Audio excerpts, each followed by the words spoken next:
Hello दोस्तों, स्वागत है आप सभी का नितिन सर ट्यूटोरियल में।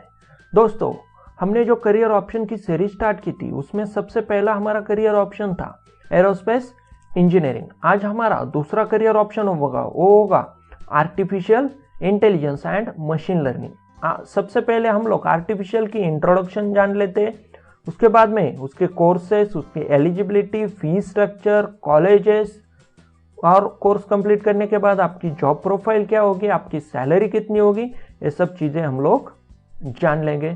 तो दोस्तों, इंट्रोडक्शन में आर्टिफिशियल इंटेलिजेंस को जानने से पहले एक चीज़ हम जान लेते हैं, वो है ह्यूमन इंटेलिजेंस। तो सबसे पहले आपने देखा होगा कि एक जो न्यूबॉर्न बेबी, एक बच्चा है, जब वो बोलने लगता है तो वो कौन सी लैंग्वेज में बोलता है? तो वो वही लैंग्वेज में बोलता है जो लैंग्वेज आप बोलते हो। ये कैसे होता है?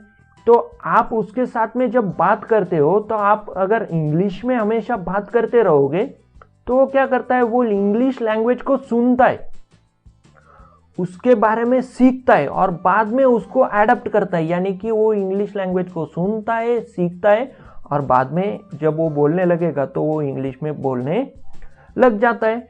आप उसको चीज़ों को सिखाते हो, यानी कि आप छोटे बच्चों को सिखाते हो कि ये बोलो वो बोलो, तो वो जो लेटर आप बोलने को सिखाते हो वो जिस भाषा में सिखाओगे वो उस भाषा में बोलने लगेगा। उसको हम लोग बोलते हैं ह्यूमन इंटेलिजेंस। यानी कि ह्यूमन के पास एक पावर है कि वो चीज़ों को ऑब्जर्व करके उसके बारे में सीखता है और बाद में उस चीज़ों को अडेप्ट करता है। यही पावर अगर हम मशीन में डालें तो उसको हम लोग बोलेंगे आर्टिफिशियल इंटेलिजेंस। तो आर्टिफिशियल इंटेलिजेंस जो टेक्नोलॉजी है उसका एक एग्जाम्पल है, वो है गूगल असिस्टेंट।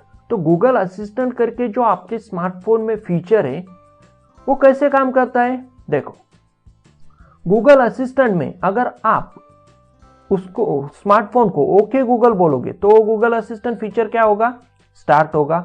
उसके बाद अगर आप प्ले म्यूजिक बोलोगे तो गूगल असिस्टेंट क्या करेगा, म्यूजिक प्ले करने लगेगा। तो वो क्या हुआ, एक आर्टिफिशियल इंटेलिजेंस जिसको आपकी भाषा समझ आती है, आपकी लैंग्वेज समझ आती है और उसके बाद वो डिसीजन लेता है, निर्णय लेता है। डिसीजन कैसे? तो आप प्ले म्यूजिक बोलोगे तो वो क्या डिसीजन लेता है कि म्यूजिक का ऐप ओपन करना है। आप सेट अलार्म बोलोगे तो वो क्या करता है कि अलार्म का ऐप ओपन करना है और अलार्म सेट करना है। आप उसको कैलकुलेट दिस बोलोगे और उसके बाद में मैथमेटिकल इक्वेशन बोलोगे तो वो क्या करता है, वो इक्वेशन सॉल्व करके आपको देता है। तो ये सब चीज जो है उसके अंदर आई कहां से? तो ये सब चीज उसके अंदर आई आर्टिफिशियल इंटेलिजेंस नाम के फीचर से। तो ये सब जो चीजें हैं ये फ्यूचर में हमको बहुत सारी हेल्प करेगी। और एक एग्जांपल लेके चलो तो गूगल मैप भी क्या है, एक आर्टिफिशियल इंटेलिजेंस है। उसने क्या किया है, बहुत सारे ट्रैफिक के, रोड के, अर्थ के सरफेस पर जितने सारे रोड है उन सभी के डाटा उसने कलेक्ट किए और उसके साथ वो डाटा है। अगर आप उसमें सर्च करोगे कि मुझे मुंबई से पुणे तक जाना है तो आपको वो डिफरेंट रूट्स बता देगा। तो वो सब उसने बताया कहाँ से? तो उसने वो डाटा सेव किए, स्टोर किए और उसके बारे में वो सीखा है। वो आपको कम ट्रैफिक वाले रास्ते बता देगा या फिर वो आपको बता देगा कि कौन से रास्ते से अब आप जाओगे तो जल जाओगे, यानी कि कम डिस्टेंस वाले रास्ते आपको बता देगा। ये सब चीजें वो कहाँ से बताता है? तो वो एक डाटा से बताता है और वो डाटा आप उसके सिस्टम में है और उसके बारे में वो सीख चुका है। उसके बाद अगर आप और भी एग्जांपल लेके चले तो सेल्फ ड्राइविंग कार, यानी कि ड्राइवरलेस कार, ड्राइवर के बिना चलने वाली कार। गूगल ने ऐसी कार बनाई हुई है, सेल्फ ड्राइविंग कार, या फिर वो उस पर काम कर रहे हैं। तो दोस्तों, वो जो सेल्फ ड्राइविंग कार है वो कैसे चलती है? तो एक कंप्यूटर प्रोग्राम है, उस कंप्यूटर प्रोग्राम को हमने बहुत सारे वीडियो, बहुत सारे इमेजेस दिखा दिखा के उसको सिखाया है कि ड्राइविंग कैसे करते हैं। तो उसको सिखाया गया है कि ब्रेक कब प्रेस करना है, एक्सेलरेटर कब है, किस रोड पर आपको कौन से स्पीड पर चलना चाहिए, किस रोड पर आपको कौन से स्पीड पर चलना चाहिए। ये सब चीज़ें उसको हमने सिखाई है। वो किसकी मदद से सिखाई है? वीडियोस या फिर आप बोल सकते हो डाटा की मदद से। यानी कि उसको बहुत सारे रोड के वीडियोस दिए गए, कार कैसी चलती है, कैसी चलानी चाहिए, ये सब चीज़ें वो देख के कार चलाना क्या हो गया, सीख गया। उसको भी हम लोग बोल सकते हैं आर्टिफिशियल इंटेलिजेंस। यानी कि उसमें हमने कौन सी टेक्निक यूज की है? Artificial intelligence. अगर आपको अभी भी क्लियर नहीं हो रहा है तो एक सबसे आसान सा एग्जांपल, आपने हॉलीवुड की आयरन मैन मूवी देखी होगी। तो आयरन मैन मूवी में क्या है दोस्तों, आयरन मैन जो है वो एक कंप्यूटर प्रोग्राम के साथ हमेशा बात करते रहता है। आपने देखा होगा जार्विस नामक एक कंप्यूटर प्रोग्राम था, उसके साथ वो हमेशा क्या करता है, बातें करते रहता है। तो वो जार्विस जो है वो एक आर्टिफिशियल इंटेलिजेंस है, जार्विस में बहुत सारा डाटा फीड किया गया है, उसके बाद में जार्विस वो काम करता है। जैसे कि अगर उसको जार्विस से उसको कुछ काम करना हो तो वो जार्विस को ऑर्डर देता है कि अगर उसको सूट चाहिए तो वो जार्विस से सूट मांग सकता है, अगर उसको और भी बहुत सारे वेपन चाहिए तो वो जार्विस से क्या करता है, वेपन मांग सकता है। तो ये सब चीजें वो कैसे करता है, तो जार्विस एक क्या है, आर्टिफिशियल इंटेलिजेंस है, और वो उसको बोल के उससे काम करवाता है। और उसके बाद में मशीन लर्निंग।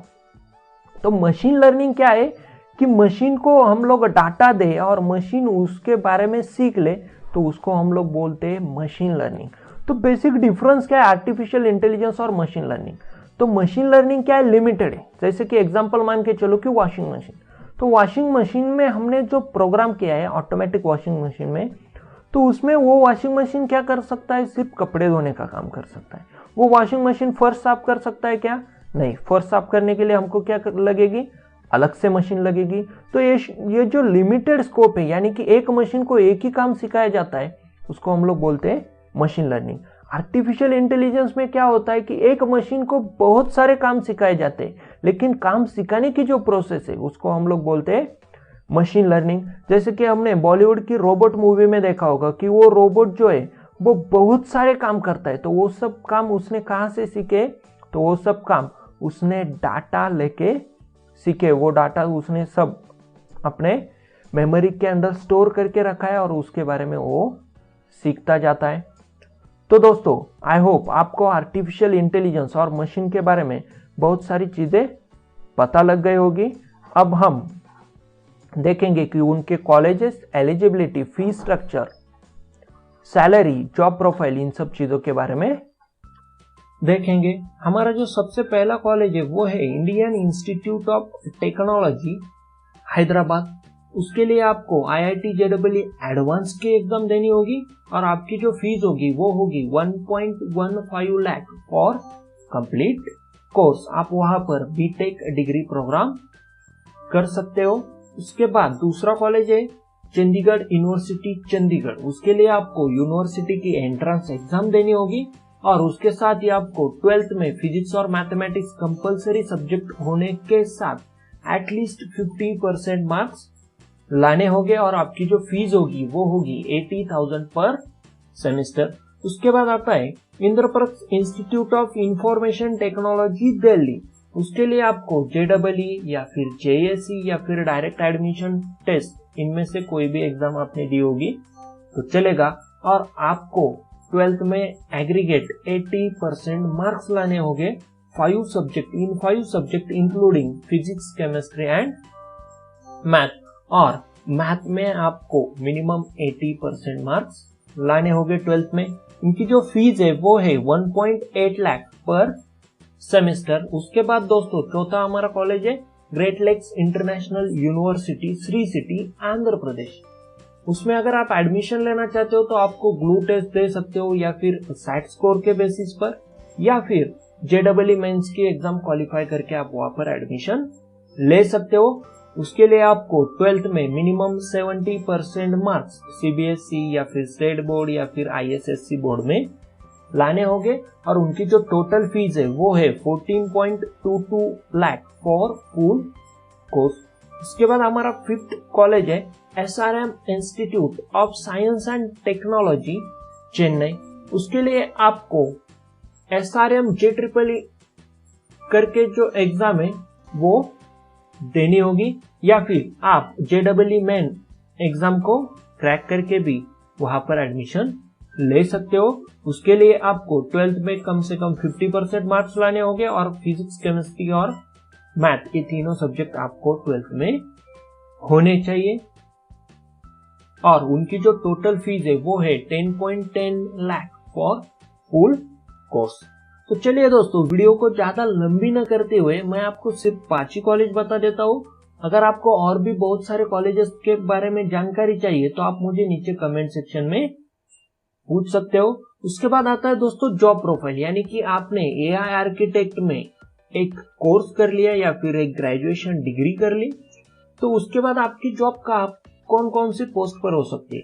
तो सबसे पहली पोस्ट है एआई डेवलपर, यानी कि आर्टिफिशियल इंटेलिजेंस सिस्टम को डेवलप करना। उसके बाद आप डाटा साइंटिस्ट की पोस्ट पर भी जॉब कर सकते हो। डाटा साइंटिस्ट क्या करते हैं, तो वो जो डाटा है वो सॉफ्टवेयर को देते हैं, एनालाइज और ऑर्गेनाइज करके डाटा सॉफ्टवेयर को देने का काम डाटा साइंटिस्ट करते हैं। या फिर एआई आर्किटेक्ट क्या करते हैं, जो सॉल्यूशन है उसका प्लानिंग करते हैं और इम्प्लीमेंटेशन करते हैं। उसके बाद रिसर्च साइंटिस्ट के तौर पर भी आप जॉब कर सकते हो। रिसर्च साइंटिस्ट क्या करते हैं, एज नेम सजेस्ट रिसर्च, तो वो क्या करते हैं कि डिजाइन करते हैं नए नए एआई सिस्टम को, उसकी एनालिसिस करते हैं by using lab experiment by trial and error method. अगर सक्सेस हुई तो नई एआई सिस्टम क्या होगी, जनरेट होगी। उसके बाद गेम प्रोग्रामर, तो बहुत सारे कंप्यूटर गेम्स है उसमें आर्टिफिशियल इंटेलिजेंस यूज किया जाता है। यानी कि अगर आप किसी एक गेम को प्ले कर रहे हो तो आपके सामने जो प्ले कर रहा है वो अगर रोबोट हुआ या फिर बॉट हुआ तो वो क्या करेगा, कौन से सिस्टम पर चलेगा, आर्टिफिशियल इंटेलिजेंस सिस्टम पर। आप रोबोटिक साइंटिस्ट बन सकते हो, आप कंप्यूटर साइंटिस्ट बन सकते हो, या फिर आप सॉफ्टवेयर इंजीनियर बन सकते हो। उसके बाद दोस्तों आपको सैलरी कितनी मिलेगी, तो सैलरी दोस्तों टोटली डिपेंड रहती है आपके स्किल और नॉलेज पर, लेकिन मैं आपको एक रेंज बता देता हूँ सैलरी की, तो वो हो सकती है 4 lakh to 24 lakh per annum. और अगर आप एवरेज सैलरी देखना चाहते हो तो वो होगी 14.3 लाख पर एनम। जैसे कि मैंने बताया, आपकी सैलरी टोटली डिपेंड होगी आपके स्किल और आपके नॉलेज पर। तो चलिए दोस्तों, आज के इस वीडियो में इतना ही। अगर आपको ये वीडियो पसंद आई तो वीडियो को लाइक कर देना। अगर आप चैनल पर नए हो तो चैनल को सब्सक्राइब कर देना। और जी हाँ दोस्तों, अगर आपको लगता है कि इस वीडियो से किसी और की भी हेल्प हो सकती है तो यह वीडियो उसके साथ शेयर करना बिल्कुल भी मत भूलना। और जी हाँ दोस्तों, आपके लाइक से ही मुझे मोटिवेशन मिलता है, तो वीडियो को लाइक करना बिल्कुल भी मत भूलना। तो चलिए दोस्तों, तब तक के लिए गुड बाय। मिलते हैं नेक्स्ट वीडियो में एक और इंटरेस्टिंग टॉपिक के साथ। So keep studying and all the very best.